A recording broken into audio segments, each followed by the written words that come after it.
আমাদের যুগে আরেকটি ফিতনার নাম হলো জবানের ফিতনা। জবান আল্লাহর দেওয়া এমন একটা নিয়ামত যে আমরা চাইলে নিজের আমলনামায় জান্নাতের ভান্ডারও লিখিয়ে নিতে পারি। মুখে আল্লাহ তাআলার জিকির করলে একবার বলুন সুবহানাল্লাহ, একবার সুবহানাল্লাহ পাঠ করলে আমলনামায় সওয়াবের ভরপুর হয়ে যায়। আল্লাহ তাআলার সব জিকিরই এমন। তো এই নিয়ামত আল্লাহ তাআলা শুধুমাত্র আপনাকে আর আমাকে দান করেছেন। আপনি আমি কথা বলতে পারছি, এটা আল্লাহ তাআলার একটা নিয়ামত। এমনও অনেক মানুষ আছে যারা কথা বলতে পারছে না, শুধুমাত্র আল্লাহ তাআলা আমাদেরকে এই নিয়ামত দান করেছেন যেন অপরের কাছে সরল স্বাভাবিক কথাটুকু পৌঁছাতে পারি, মনের ভাবটা যেন অন্যের সামনে তুলে ধরতে পারি।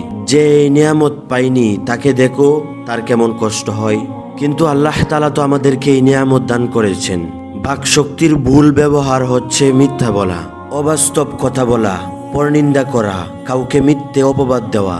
মিথ্যার আরেকটি প্রকার হলো যা রাসূল সাল্লাল্লাহু আলাইহি ওয়াসাল্লাম বলেছেন, যা শুনে যাচাই বাছাই ছাড়াই প্রচার প্রসার দেওয়াটা ব্যক্তির মিথ্যাবাদী হওয়ার জন্য যথেষ্ট।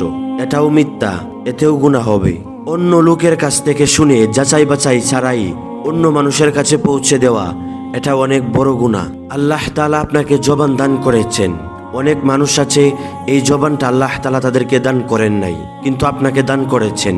এই জবানের মাধ্যমে এমন কিছু করা যাবে না যাতে অপর মুসলমান কষ্ট পায়, এবং এই জবানের মাধ্যমে আপনি মিথ্যা কোনো কিছু ছড়ান।